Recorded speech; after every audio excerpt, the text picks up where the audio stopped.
You wanted the best. You've got the best podcast. The hottest podcast in the world. The Chris Voss Show, the preeminent podcast with guests so smart you may experience serious brain bleed. The CEOs, authors, thought leaders, visionaries, and motivators.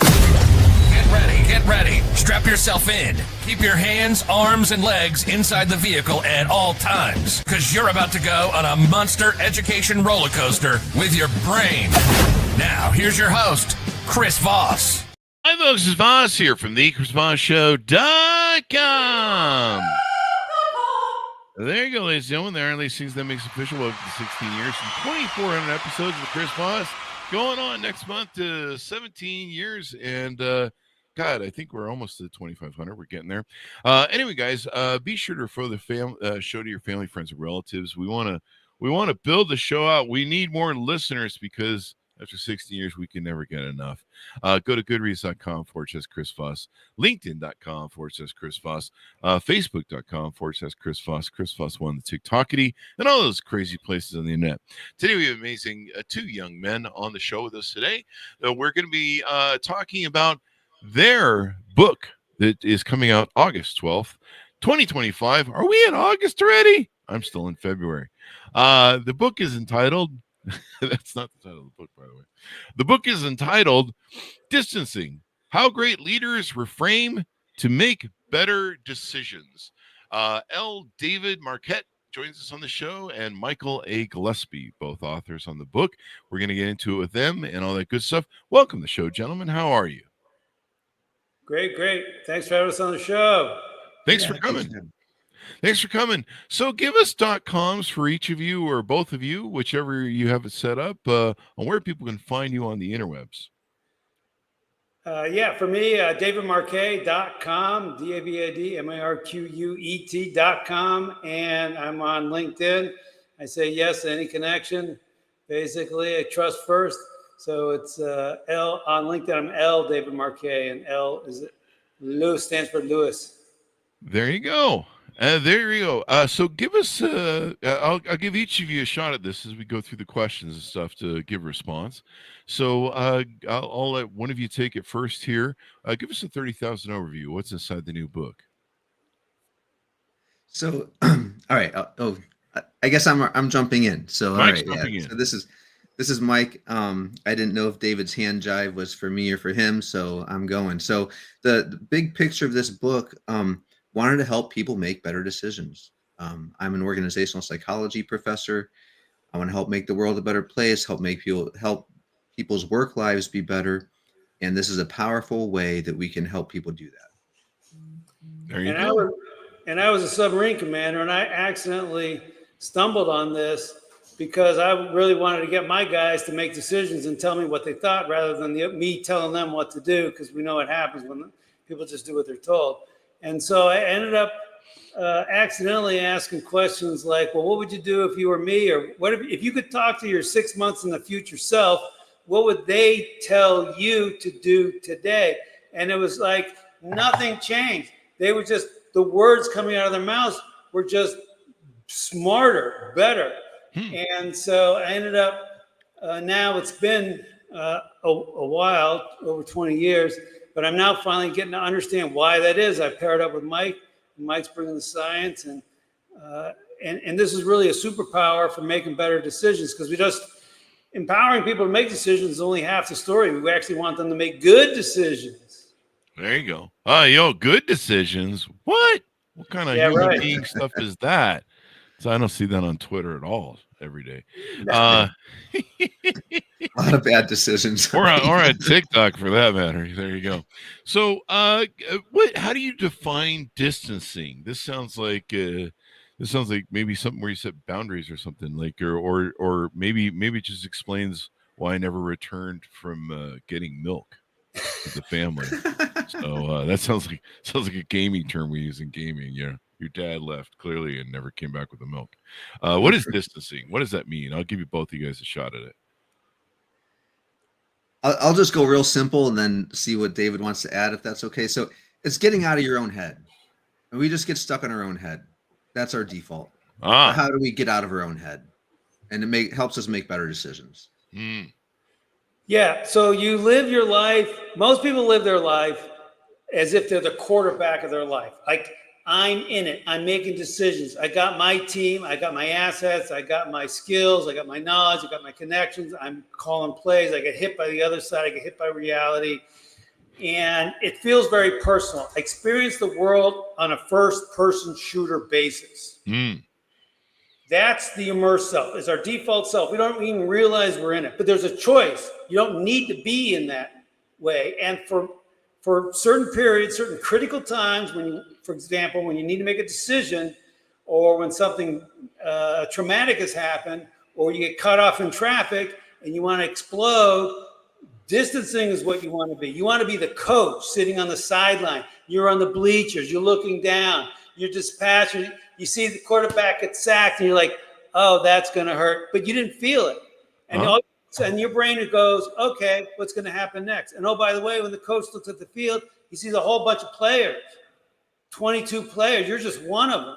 Whereas you're there, you see the sweat in the guy right opposite you. It just feels very personal. And so what happens is, when we live our life that way, that accumulated baggage of us being us has this huge distorting effect on how we see reality, because our brains are going to want to say, "Oh yeah, you're a good person. What you decided, your decision last year to start a company, your decision last month to double down on microprocessors, whatever it is, was correct." Even when evidence starts to show up that it wasn't, your brain's going to convince you it's correct. And then number two is, it's going to convince you that what you're seeing is actually the truth. It's not supported by the brain. That's how people get those rose-colored glasses, they like to call it, maybe. Yeah, exactly. And how companies like Kodak get stuck in the old, they don't change. Blockbuster doesn't change. BlackBerry. And like we all, your listeners know all the stories. But it's happening to them too in their lives. Yeah. Typically stay in something longer than you should, in the face of evidence that, hey, it might not be working out. You need to make an adjustment. Sounds like my first 11 marriages. Exactly. It's a callback joke on the show. We change the number every time. I just explain that joke every time so that otherwise people come up to me and go, "How many times have you been married?" The joke is 0. That's why it's funny. That or it's not funny. I don't know. I just throw out different ones that people will come up to me and they'll be like, "What?" Anyway, so is the ego kind of the issue here, trying to get outside of the ego? I noticed you talk about that in the book. Mike. All right. Yeah. So sure. Yeah. So we set out to try to figure out, how do we get people to shed these biases that we naturally have. And these biases they're made worse when, as we colloquially think about it, when our ego is involved. That's where we see people do the most horrible things, tragic decisions. And so we're thinking, how do we help people shed this? And there's lots of great practices that people can devote their lives to trying to let go of their so-called ego and really be a better person. And those are all great, but they take a really long time.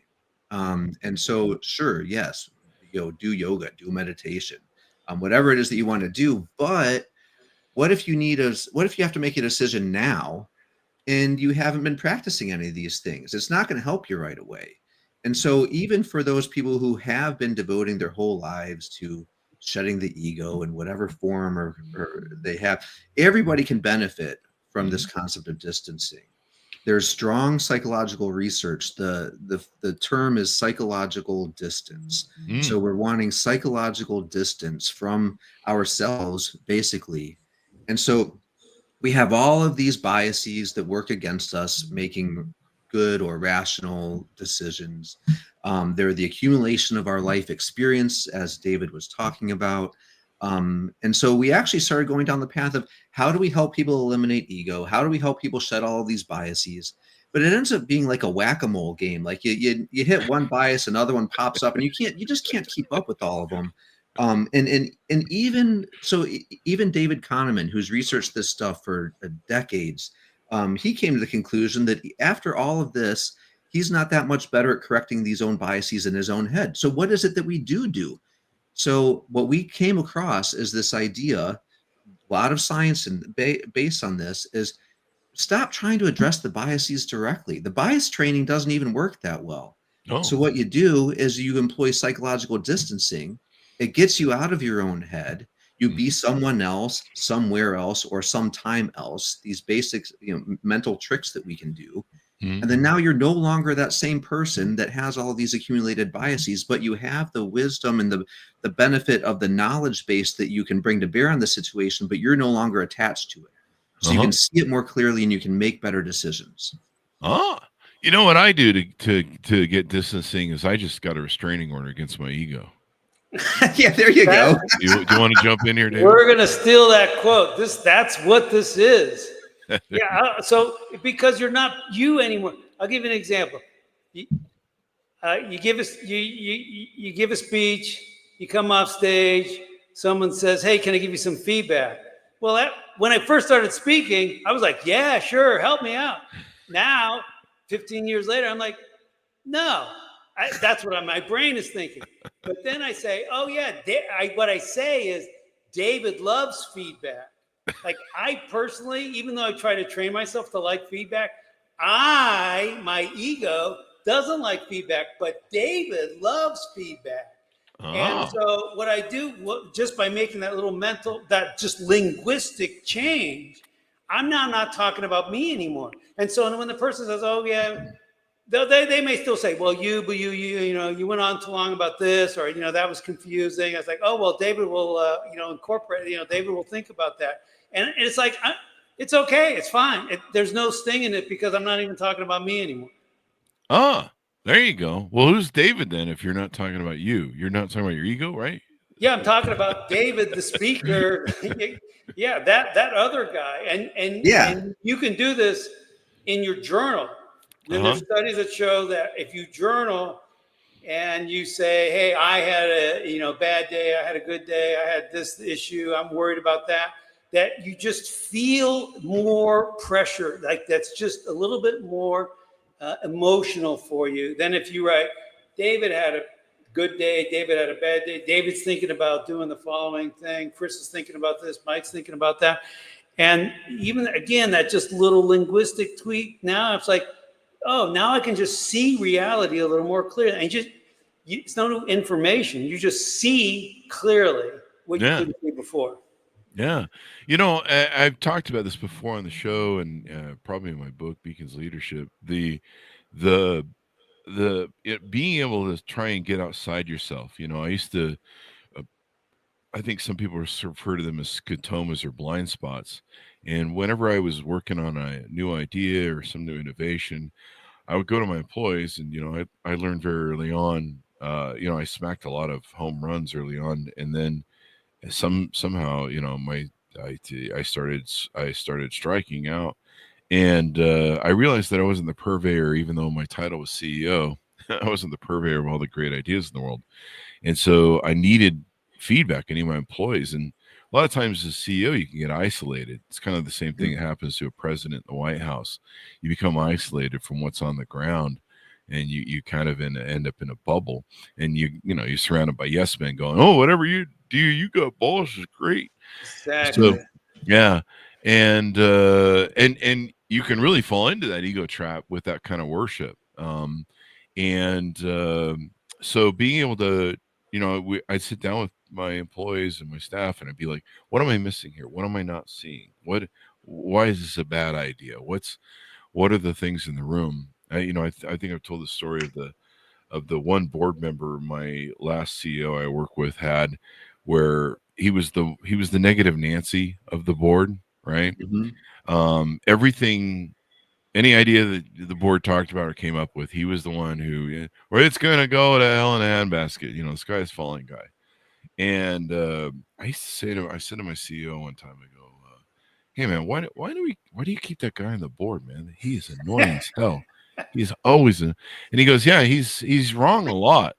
He goes, but Chris, when he's right and everybody else is wrong, but they're telling you they're right, he has the answer you're looking for. And so he goes, you always never surround yourself with yes men. You always want to have people that will tell you the truth. And he goes, that guy, he goes, he's the guy who sets the straight there. And he was wrong a lot of times, but when that guy was right, he was the canary in the coal mine, basically. Mm-hmm. I don't know if you guys want to throw any thoughts onto that. Yeah, we need to send them over to Boeing, be on the Boeing board. This is exactly what they fell into. You know, Yeah. CEOs like, oh, do this. And then we blame, oh, well, no one told me. Well, yeah, we didn't run meetings in the way that showed any kind of interest. And hearing those, and we know now, of course, the test pilots were saying the thing was wacko in the simulator, but Yeah. we didn't want to hear that. Yeah. But there's an interesting study about, you're talking about CEOs.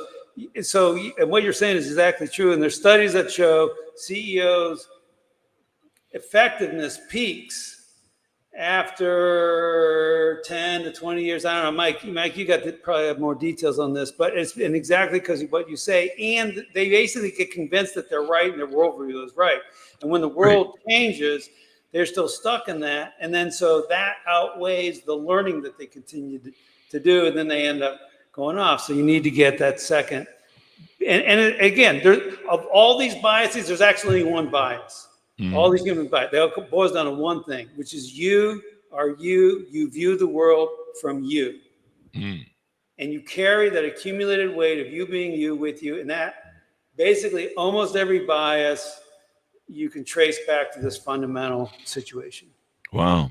There you go. Yeah, Michael Eisner, he ruled Disney for a long time and then somehow got off the game. I think it might be an example. There's probably lots of different high-end CEO examples of this. It's kind of interesting. I think CEOs only last an average of 3 years in their positions. Yeah, that's about right. I mean, typically. That's maybe why.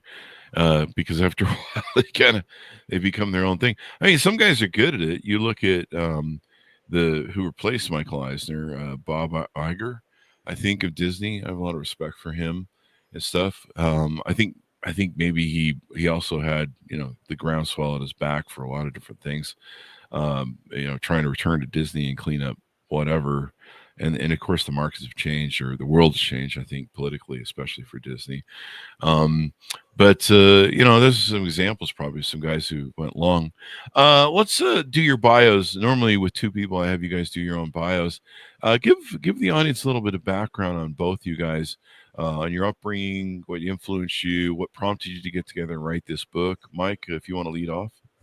Sure. Yeah. So, I mentioned earlier on, I'm an organizational psychologist. I'm an associate professor of psychology at the University of South Florida. And funnily enough, I actually went there for my undergrad. So it's kind of fun to be able to come back and work for the university. But I set out in school to, I wanted to be able to help people. I wanted to develop a knowledge base that I could use to then help people. And I considered clinical psychology, but there were things I didn't really love about the idea of being a clinical psychologist. And then I stumbled into this idea that if I was an organizational psychologist, people spend about 2/3 of their waking hours at work, roughly. And so if I can help people make those 2/3 of their lives better, then man, that's a huge impact that I can make. And it gives me a chance to work with people, individual people, but also organizations, and help organizations to be more effective. So this got me interested into, how to select people, how to train people, organizational culture and leadership. And I did some work for an organizational culture and leadership consulting firm that ended up getting published and getting some recognition. And that showed up on David's doorstep in the form of a Wall Street Journal article. Oh. And turns out that we're kind of neighbors, in the grand scheme of things. And so that gave us a chance to work together a bit. The partnership has been awesome for me because David he has the practical knowledge, know-how, and experience and the record to back it up. And he makes a great, simple point. I'm an academic. it all depends. It's all complicated, and let me sort it all through it. So there's kind of been, the ebb and flow of writing the book together here. And so it's been a lot of fun though. And like I mentioned before, the thing I'm really excited about is these are some of the most practical tools I've come across that can actually help people make their lives better. And the thing I really like about it is it's relevant to everyday people, and it's also relevant to companies and CEOs and leaders. There you go. Mark, you want to jump, or David, you want to jump in here? Yeah, so my story is I was a geeky kid growing up during the Cold War, and I went home one day and I said, Mom, instead of being a scientist like Dad is, I want to go join the military. Scary. But if you're a geek, I said, Mom, it's okay. I read about these things called submarines. They hide from people. Oh. And she said, okay. So I ended up being in a submarine force and did really well in strength of my math, my math team brain and knowing the right answer and getting people to do what I wanted them to. And they made me a submarine commander, and we won the Cold War. And thanks, dude. I really appreciate you taking care of that single-handedly. Yeah, no. I like how I just go, I became commander, we won the Cold War. Exactly. I say it together like they're linked. There you go. My experience was very interesting because I got sent to a submarine that I wasn't trained for. And I had always been a fan of, quote, empowerment and getting the team to think. But now my life depended on it. And so in other lives, right? I needed the guys on the submarine to say not what they thought I wanted them to say, but what they actually thought. So I learned a bunch of tricks, including this thing, and then I wrote a book about it. And so anyway, so I was reading the Wall Street Journal one day, and our shop was set up down in Sarasota, Florida. And I said, oh, this guy's in U.S. These guy's a neighbor. So I called him up. I said, hey, Mike, I need you to find all the science that proves that everything I'm saying is true. and Mike's like, that's not how science works. I said, well, okay, but come on down anyway. And so we started a partnership, and we went on from there. But it's been really great. I wrote a couple books by myself, 3 books. This is my 4th book. I'm never writing another book by myself. It's just too. I mean, Chris, you've written a book too. So yeah, it's a lot. It's hard. It's not. Well, it was hard at the beginning, and then it got easier. But a lot of it was easy for me because a lot of it was just repeating my stupid stories over 35 years, which is cool because I can't remember anymore. I'm just like, I don't know. Go read them there in the book. I forgot. Right. But I'd been honing those stories over all the years, telling them. But the editing part—that's the fun part. The editing, yeah. I like it when they take like 50,000 words you wrote and they throw it away and they go, yeah, these 2 lines are good. Yeah. Go read through all that. That's what Mike and I were doing with each other. Yeah. We had a rule that you could just delete the other guy's stuff without asking. Without asking. Yeah. Wow. Because if you ask, then you get all this drama and all this kind of stuff. And if this person's really wed to it, they'll read it and wait a minute, and they'll put it back in. It's like a Wikipedia page. So that's kind of an extreme version of distancing. Just delete the stuff. Yeah. Well, you know what? Actually, we used some of the techniques in the book to delete about 1/3 of the book. Yeah. Because we had this whole other part that we really loved, that was about, it's the process. It's the journey, not the destination. This, that, and the other, and what's the purpose. And it was really fun stuff. But we're looking at it and trying to make it fit. And we had a conversation. David, I don't know if you maybe remember the details more than I do, but basically we decided that if somebody else were advising us on this book, they would just say cut that 1/3 of the book.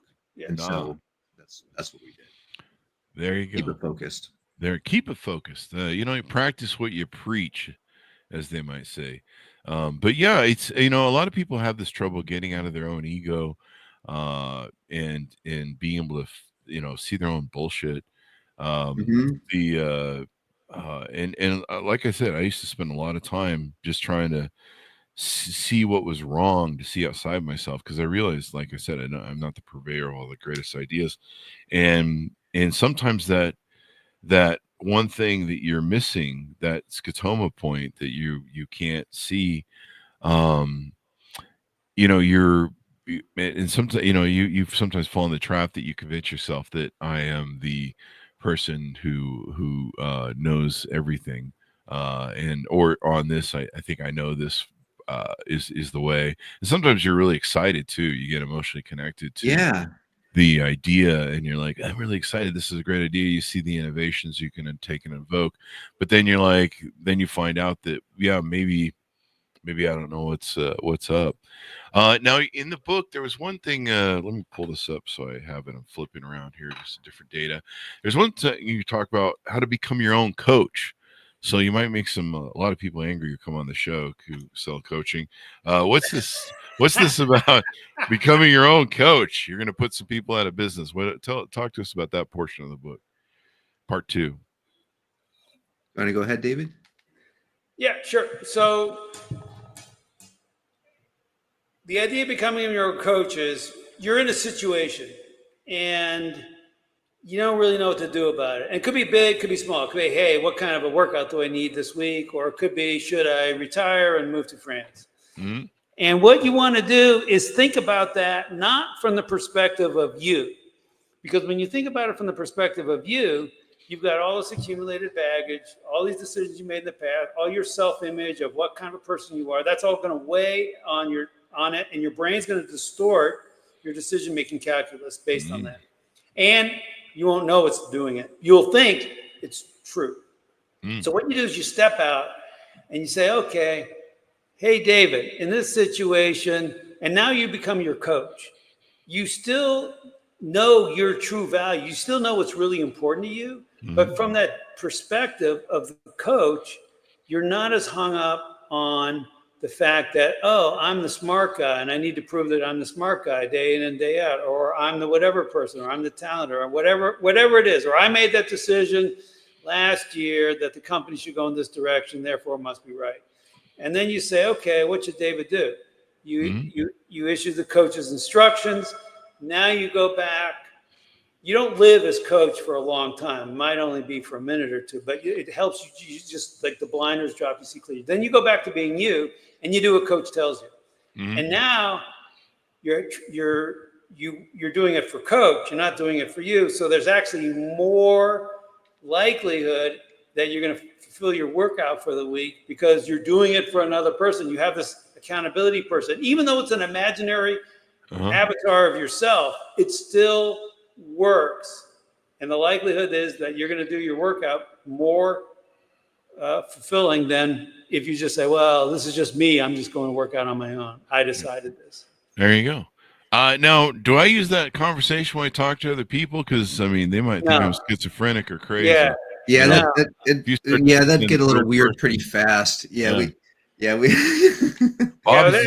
we were really careful about this, Mike. I don't know. There's also some examples we use in the book, but it's almost all people talking to themselves.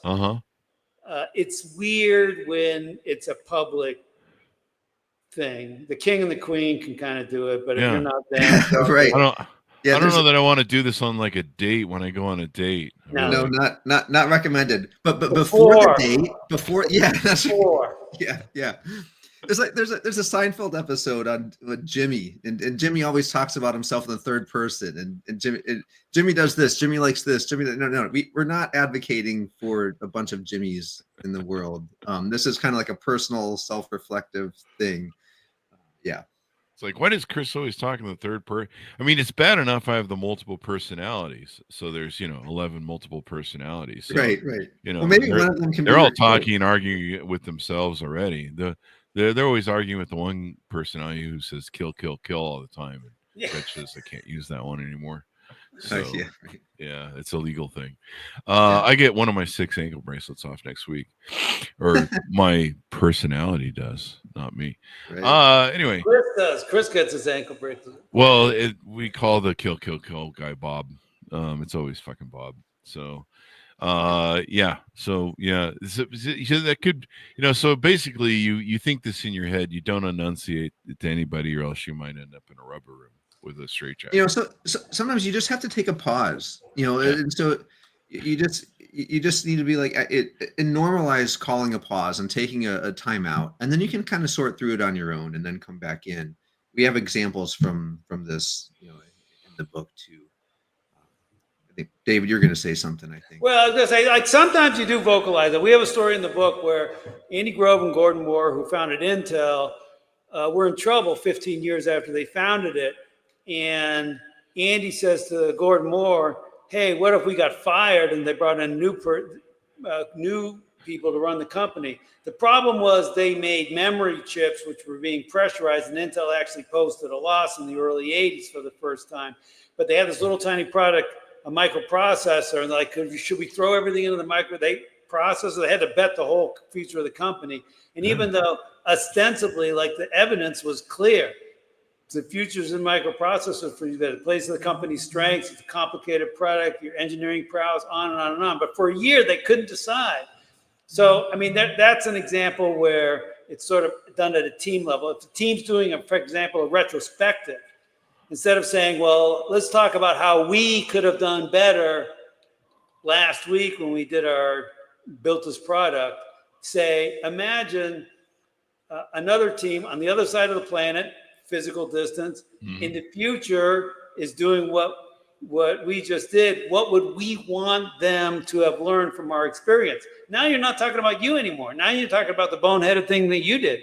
Now it's like, okay, oh yeah, they should do this, they should do this, they should do this. It drops the ego.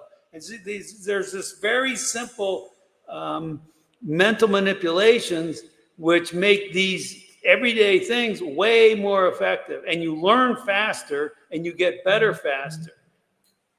There you go. Well, that's the thing to do. Learn, get better faster. Who doesn't like that? Yeah, right? Who doesn't like that? And like I said, it's we live in a strange world where a lot of people overestimate themselves, more value. We see this in social media. I'm a social media brand, and you're just like, no, you're just another Instagram influencer, really. And who knows what it'll be next week. But you see a lot of that as they do it. So interesting stuff. This is I've always been looking for ways to get people out of their ego. I grew up in a cult, and so I've always studied people on why they believe things and why they stick with those beliefs, and they can't get outside of themselves. A lot of times they build that whole sort of layered onion around themselves. They adopt one belief and they just keep, there's that reticulating activating system in the brain that, anytime it sees, like if you buy a red Porsche, that you suddenly see all the red Porsches on the road. Your brain is going, oh, you're so smart. Look, there's other people that also bought red Porsches. What a brilliant person you are. You made clearly the greatest decision you could ever make in your life, and it's perfect. It has that sort of ego, I don't know what you call it, culling way to we just self-reinforce our own decisions and beliefs. Right. Yeah. And then other people outside of us are like, what the fuck is he doing? Right. Which is kind of what the job of a wife, I think. What are you doing? Anyway, it's just jokes, people. Anyway, as we go out, folks, give us your final thoughts, both you and David and Mike. Give us your final thoughts. We'll start with Mike, and pitch out to order up the book and .coms where people can find you on the interwebs. All right. Yeah. So I have a simple challenge or exercise for your readers if they want to try this on a little bit. I don't know how many people journal. I like to journal. Sometimes I do, sometimes I don't. But try journaling, and then instead of notice how you're journaling, you're probably using a first person speech. I, me, my. So then try it again and use third person. So Mike's trying to decide blah, blah, blah. He is trying to blah, blah, blah. He did or he felt blah, blah, blah, blah, blah. Flip it into the third person and just see how that feels mentally. Just try that on and see what happens. I'd be curious if anybody gets a chance to report back. There you go. So give us your .coms too as we go out, Mike. I'm on LinkedIn. I'm searchable. Michael Gillespie, USF. I have some domains I bought, but I don't remember them right now. So okay. Yeah, that's fine. Yeah. Mike the businessman. Right. David, just in here with your final pitch out, please. Yeah. Again, David Marquet, Marquet, davidmarquet.com, and talk about the books on there. And look, I've been using this. I'm 65 years old. I've read a lot of crappy books about leadership and this magic pill and that other thing, and all this is going to change your life, and here's the lottery ticket. And so you get to the point where it's like, what could be new? What could be interesting? I wish I knew about this when I was 15. This is magic. It is a superpower. It happens instantly. Anyone can do it. If you brought your brain with you, you can do it. And I've used it. I've improved my relationship with my parents. I've made smarter decisions in business. I'm living a bigger, better life because of it. And this is the real deal. This is a superpower. And I just, people use it. Great business leaders use it. And you're missing out if you don't use it. This book's called Distancing. And it's the next big thing. There you go. I totally agree. I've always been trying to figure out ways to do it. I think maybe I talk to myself sometimes. I'll have to start listening to myself. Yeah. But you bring up a good point why journaling is so important, because journaling can kind of give you that third person aspect of what you're doing, kind of in a way, right?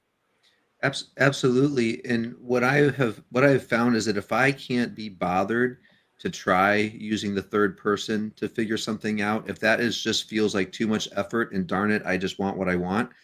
Oh man, I'm getting ready to really screw up bad. It's a warning flag. It's a warning flag. That's right. Yeah. That's right. Because it doesn't take much effort, and you really see it more clearly. Definitely. Well, gentlemen, thank you for coming on the show. We really appreciate you guys coming on and sharing your ideas and wares, as it were. Thank you very much. Thanks for having us. Thank you. And thanks, David. Thanks, for audience, for tuning in. Check out the book wherever fine books are sold. You can order up today, pre-order it, as it were. It's out August 12th, 2025. It is called Distancing: How Great Leaders Reframe to Make Better Decisions. And boy, we sure need a lot of better decisions from leaders these days. Thanks for tuning in. Go to goodreads.com/Chris Voss, linkedin.com/Chris Voss, Chris Voss1 on the TikTokity, and facebook.com/Chris Voss. Be good to each other. Stay safe. We'll see you guys next time.